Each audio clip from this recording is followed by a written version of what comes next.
Okay, so good morning, grade 6. For today's session, I'm going to discuss filling out forms. Okay, this one is not included in your book, but the administration and the curriculum would want you to at least know how to fill out forms. So teacher will be giving you information on how to fill out forms. Next one, we will also be discussing about affixes, other set of affixes, specifically prefix. And then what else? Proper phrasing, okay, or the way you chop your sentences, okay, where to pause, where to have short pauses and long pauses. So that's just an overview on what we are going to have for today. But before that, okay, let's have our prayer. Okay, who is our prayer leader? Do you know who is our prayer leader? Okay, any volunteer from the class to pray? Okay, sige. Tamara. I saw Tamara raising her hand. Okay, Tamara, will you lead us a prayer? Father, Son, Holy Spirit. Remember, O most gracious Virgin Mary, that never was it known that anyone who fled to your protection, implored your help, or sought your intercession was left unaided. Inspired by this confidence, I fly unto you. O Virgin of Virgins, my Mother, to you I come. Before you I stand sinful and sorrowful. O Mother of the world incarnate, despise not my petitions, but in your mercy hear and answer me. Amen. Okay, thank you so much, Tamara. So later on, I will be going back on how Tamara read the prayer. Okay, because this has something to do with our topic for today. Anyway, class, okay, today is January 25. Okay, so let's try to read the following. These are just short sentences. Okay, so anyone who would want to read these three sentences, and let's see whether you are following the correct phrasing. Okay, Jasman. Jasman raise his hand. Okay, Sure, Jasman, all read of the the three, three sir. sentences. Yes, all of the three sentences. The name of the new student is Sun. She is from Korea. Would you come over to my house tomorrow after school? Okay, very good. Okay, any more? Any more volunteers? Okay, third Sir, week babasahin and lang yung fourth. mga cases. Yes, you're just going to read it and then later we'll process it. We'll process the reading. Okay, Josiah. Ayan, Josiah is raising his hand. The name of the new student is Sun. She is from Korea. Will you come over to my house tomorrow after school? Okay, would you come over to my house tomorrow after school? Okay, sige. I've heard a pause there, so I'll be taking that note.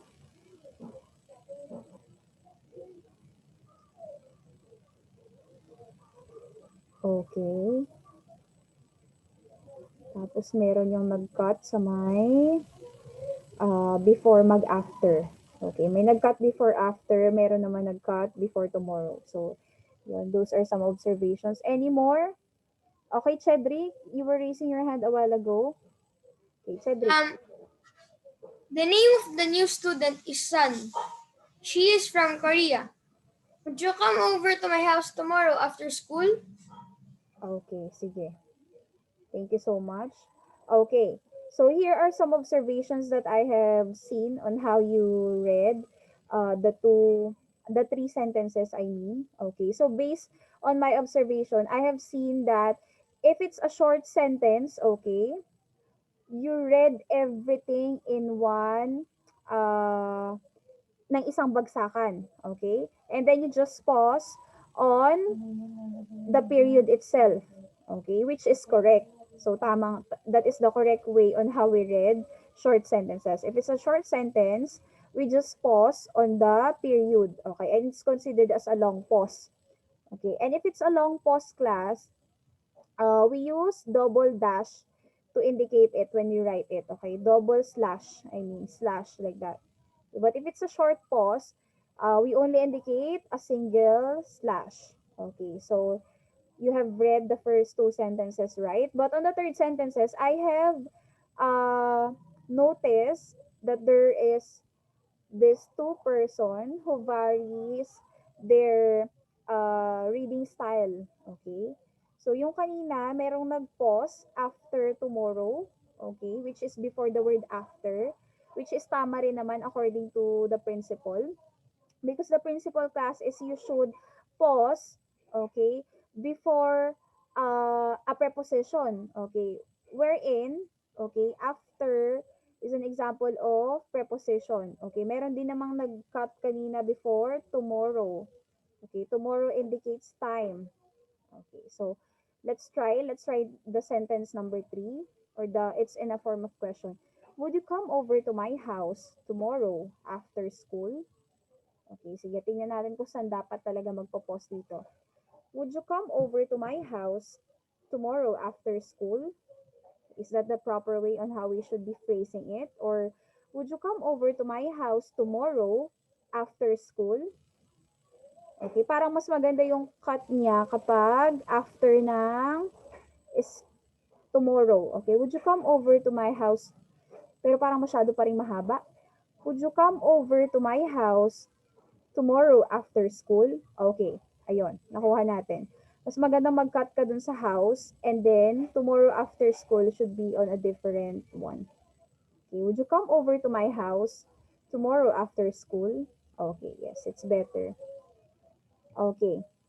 Anyway, this is how you should be reading sentences, class. When you read long sentences, we need to pause briefly between words or phrases. Yes, this is true. Uh, Basically, class, why do we need to pause? Okay, for us to breathe. Okay, that's one thing. And then the second one is, of course, to emphasize, right? Especially when you would want to emphasize something in the sentence. And then, when reading sentences, proper phrasing must be observed. Okay.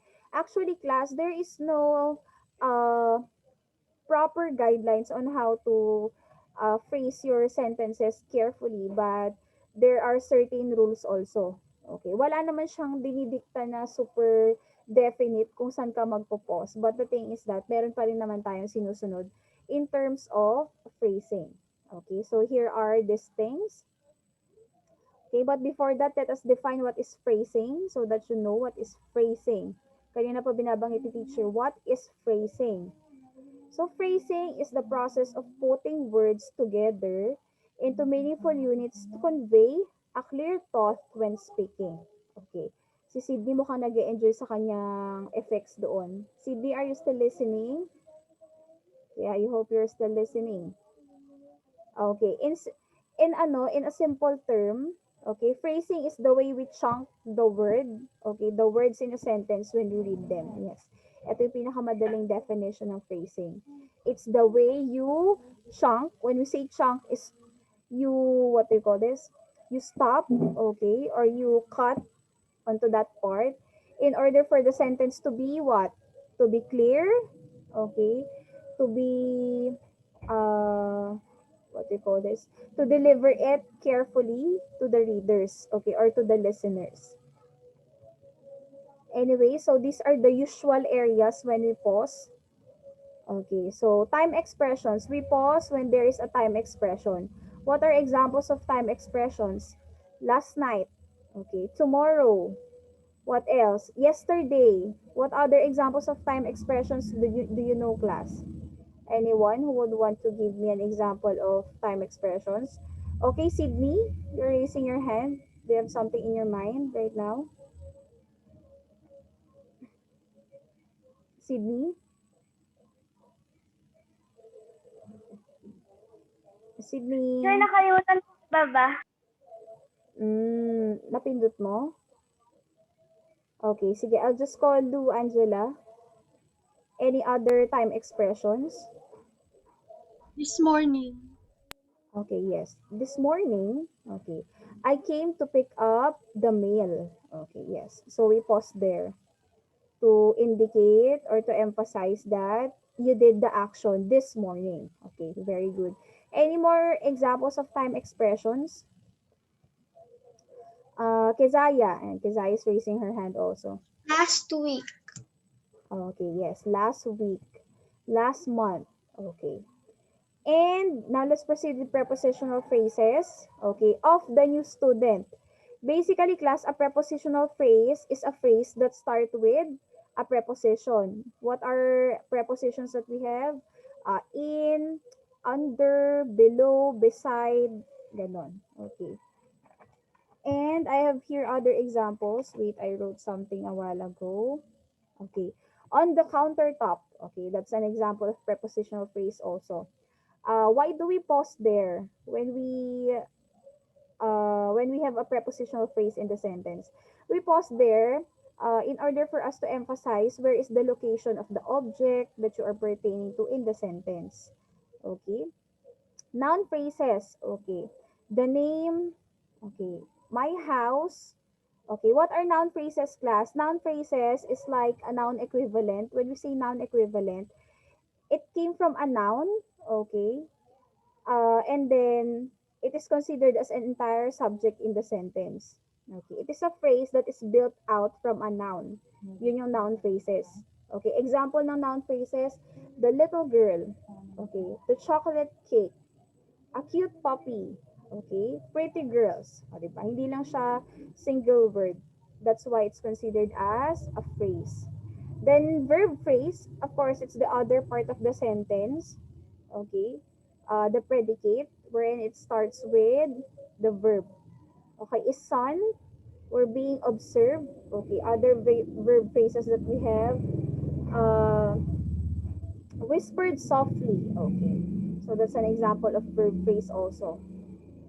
Okay, and then we also pause when there is a connector. Okay, for example of connectors, despite this, what else? However, but, okay, yes, we pause there also. What else? And also, uh, moreover, okay, yes, although, yes, very good. Those are examples of connectors. Anyway, class, connectors are also called cohesive devices. Okay, you should note that one. Probably I'll Ano be tawag putting sa that in kanila? the exam. Connectors are also called as cohesive devices. Okay. Cohesive. Yes, cohesive devices. Okay, bakit siya cohesive devices? Because basically, they connect one idea from another idea, 'di ba? When we use however, we would want to contradict the first statement that we mentioned, right? That's why it's called as cohesive devices. They are also called as transition markers. Okay, bakit transition markers? Because whenever we see, kasali din kasi dito yung first, second, third. Okay, so basically, pag nakakita tayo ng ganun, there's a transition. When we see transition, there's a change. Okay, so first, second, third. Okay. So those are the other terms for connectors. They are also called transition markers and cohesive devices. Okay. Anyway, class, I'll start uploading the PowerPoints that I had on our previous discussion so that you have something to review during uh, before the exam, basically. Okay, and then we also pause on some other word groups. Okay, actually, I identified this one as infinitive and cooking fish, planning for, what's this? Planning for a year are examples of gerund phrase. Okay, nag-stop rin tayo dyan. Actually, class, do you know what is a gerund? By the way, do you know what is a gerund? Anyone who knows what is a gerund? You know. You do not know what is a gerund yet? Okay. A gerund, oo, sa high school pa pala yung ituturo, but I'm just going to tell it to you. A gerund is a verb that ends in ing. Okay, parang ito, cooking, planning. Okay, these are all gerunds. But, okay, di ba Anong verb spelling siya? ng gerund? Parang adverb. No, it's not an adverb. Adverb ends with li. This Ay, one, it oo nga ends ba? with ing. Nakalimutan. Okay, wait lang. I think I have a marker here somewhere. Let me just write gerund. We will encounter this soon, so yeah, it's better for me to tell you. Wait. My marker isn't working. Wait, let me just look for.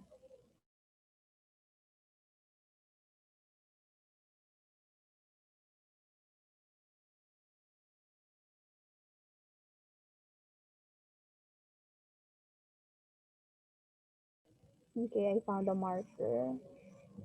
Gerund. Okay, this is how you spell gerund. Okay, can you see it? Just man, can you see gerund? Yes, ma'am. Okay, Yes, sorry, sir, I baliktad can siya. see it, sir. Sir. Okay, nawala na yung green screen ko. Wait, ayun, bumalik rin. Anyway, gerund is a verb that ends in ing, just like this one. Cooking, planning. But the thing is that, okay, verb siya, di ba? Ito nakakalito about gerund. It's a verb, but it acts as a subject in the sentence. Nagiging noun siya sa sentence. For example, cooking fish is my favorite hobby. O, di ba? Naging noun siya in the sentence. Okay? Nagets na siya? O, ito. Planning for a year is too much for me to take. Okay. So, naging subject siya in the sentence. At the same time, it also acts as a noun. That's how gerund works. It's not actually it doesn't function as a verb in the sentence. O, yun na lang ang tamang term. It doesn't function as a verb in the sentence, but the meaning of a gerund is a verb that ends in ing. Okay, ing. Yun ang parating yung isa. Sir, yun to make matters worse, sir, pwede ka rin gamit ng to add insult to injury. To add insult to injury. Yeah, but those are examples of idioms, right? Sir, Okay, idioms na yun. Oo. Idiomatic. sir, pero expression. parang gano'n na rin yung meaning nun, sir. Yeah, to make matters worse, yes. That's an idiom. Anyway, etong to make matters worse, infinitive naman ang tawag dito. Okay? Infinitive. When we say infinitive, to plus verb naman ang kanyang, what do you call this? Ang kanyang format. Okay? To plus verb, infinitive. Okay. This is how you spell infinitives. You'll learn this when you go to grade 7. I taught this as their elective. Di ba kasi when you go to high school class, you will have an elective class. Are you familiar with that? Pero I'm not sure kung may elective class pa this year kasi ng online classes. But before, during the face-to-face, merong elective classes. It's all about grammar, everything about grammar. Okay, this is how you spell infinitive. Infinitive. Okay, so if gerund is verb plus ing, ganun yung format niya. For infinitives, to plus verb. Okay, so to watch the game, to clean the room. Okay, ganun ang infinitives. Okay, anyway, ito pa. You also pause if it's just a short sentence, yes. Okay, and there is just one pause if it's a short sentence, which is in the end. Okay, she is from Korea.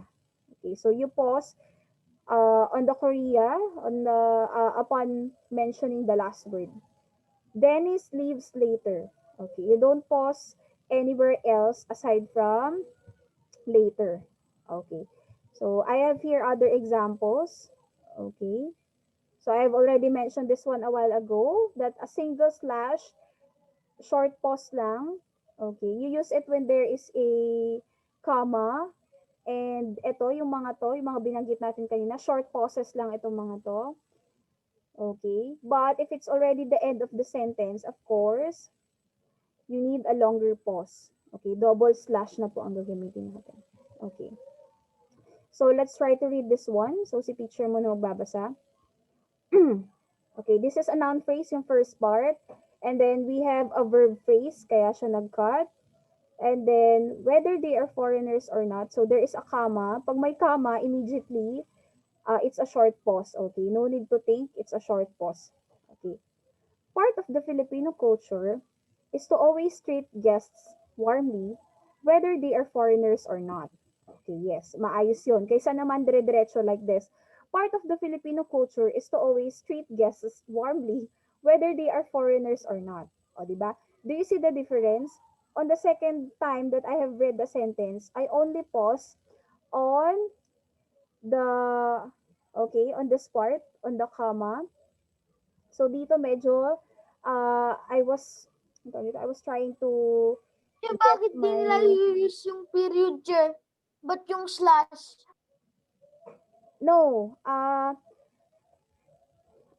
can you clarify your question, Jasmine? I didn't get your question. Parang pag magpo-post, Chair, ba't yung gagamit nila slash, Chair? Bakit hindi period? Bakit di nila ilalagay na period lang doon, Chair? Doon sa Actually kasi, pass. Jasmine, ang tawag dito, hindi mo malalaman na magpo-post ka doon unless you put slashes. Actually, itong slash, ginagamit lang naman natin to when we analyze sentences, okay? Hindi naman siya talaga actually ginagamit on day-to-day basis. Wala naman tayo nakikitang libro na may slashes, right? Okay, ito class, ginagamit lang natin to when we try to analyze a particular sentence or when we try to, how do I say this? Analyze a sentence. When we try to, ayun, it's just an indication. Pag sinabi natin indication, pang symbol lang siya. Parang imaginary. Do you get it? It's just an imaginary slash. Hindi mo naman talaga siya totally gagamitin na ganyan. Okay. Pero meron pa rin yung period. Kasi nga, di ba, a sentence is not considered as a sentence without the period. Okay? So here's another example. Therefore, what is therefore? It's an example of saan siya belong dun sa categories kanina? Yes, very good. Connector or transition devices or cohesive devices. Okay. Therefore, if there is one thing that foreigners would usually comment about right after they visit the Philippines, it would probably not be the food or the places they visited, but the hospitality of the people. Okay, yeah. This one is a lengthy sentence. Okay, anyone who would want to try to read this sentence? Okay, it's a long sentence. Anyone? Okay, no judgment. Okay, just pause on the given slashes. Mag-pause lang kayo sa given slashes. Anyone who would want to read this sentence? Hello po. Ala, hindi na sila nag-raise ng hand. Okay, ayan. Sige, try daw ni Chedrick. Okay, Chedrick learn to breathe. Okay, huminga. Sige, go. Therefore, if there is one thing that foreigners would usually comment about right after they visit the Philippines, it would probably not be the food or the places they visited, but the hospitality of the people. Dun sa dulo medyo sublay. But the hospitality of the people. Okay. Para kasi may kasunod pa nung pinapakinggan ko. Okay. So, yeah, it is better compared to the way on how we read it, yung wala lang, yung dire-diretso lang, di ba? Mas maayos siyang pakinggan. Pinapakinggan ko nga siya without looking on the text. And mas maayos siya. It's like you are delivering a speech because you are emphasizing things. Okay? Chair, parang nag-graduate ka na tapos nagbibigay ka ng speech. Yeah, it looks like a speech, but actually it is better compared to the usual type of reading it before. Okay? That's why phrasing is very important. Okay? At mas malinaw rin siya. Okay, so I have here other examples. Sige, try naman nating maglagay ng pauses. Saan ko nilagay yun? Wait lang. I think I put it on a different part. Okay. This one. Sa iba ko siya nilagay. Okay, so, ayan. Where do you think shall we put the pauses? Okay, anyone? Sige, i-open ko yung annotation and then you can annotate. Pero magtatawag muna ako sino. Okay, Josiah, can you annotate? Kaya ba sa device mong mag-annotate? Oo, yung... sige, sabihin mo na lang sa akin. Okay, Josiah. Tell me where shall we put a single slash or double slash? Okay, sige, go Josiah. Tell me. Here you are, Angela, double slash. Okay, yes, that's right. Double slash In- here. Chair, you Okay. invited son, 1/chair. Okay. Chair, the new student, slash, isang slash lang, chair. Chair, to join you in your game, chair, dalawang slash sa dulo, chair, yung period. Chair, tapos you did not understand, sir, well, slash, chair. Chair, tapos because of her foreign accent, double slash. Okay, sige. Let's see class, how many slashes do we have? 1, 2, 3, 4, 5, 6. Okay, let's see whether Josiah is right. Okay. Wait, how do I... sige, tatandaan ko na lang. Eto, dito lang naman nag-vary dito sa part na to. Sa well siya single slash ulit. Sige, let's see. Okay, I think he is correct. Tama ba? Yeah. Okay, very good, Josiah. Tama. Tama yung sagot mo. Okay, very good. Let me just clear all the annotations. Okay, so what he did is basically on the first few parts, okay, sinundan lang niya yung period sa yung comma. Very good. And then for the third sentence, okay, he remembered that you should pause before a, what do we call this? Pwede rin connector itong because. Okay, although because is an example of a conjunction. Yes, very good. Okay, next. Very yung good, sa Josiah. double slash. Come again? Yung sa inner game, walang double slash. Yeah, I forgot. Very good. Thank you for reminding me. Yes, there should be a double slash here because it's a period. Okay, next. Okay, I have here more. Why it's not moving? Okay, this one. It's a bit long. Okay, anyone who would want to try? Sige, raise your hand and I'll do the same. Okay, parang ginawa yung teacher kanina. Okay, sige, wait lang. Pero mukhang kulang na tayo sa oras. What time is it? Okay, I still have 30 minutes left and I have another topic to discuss. Sige, ako na magbibigay ng slashes. Ito yung tamang slashes niya. Ayan. Erwin was strolling, okay, at the mall. At the mall, kaya siya pero pwede ka rin mag-pause dito. Okay, Erwin was strolling at the mall one day when he saw, wait lang, parang mali. Erwin was strolling at the mall. Sir, ba't wala pong double slash doon po, sir, sa ano? Dulo. Sa it was, yes, sir. Sa it was Yes. slim and portable. Wait lang. Sir, pwede po doon sa ano? It was slim and portable. Okay. Kailangan Sige, tingnan natin. Erwin was strolling at the mall. Wait lang, parang pangit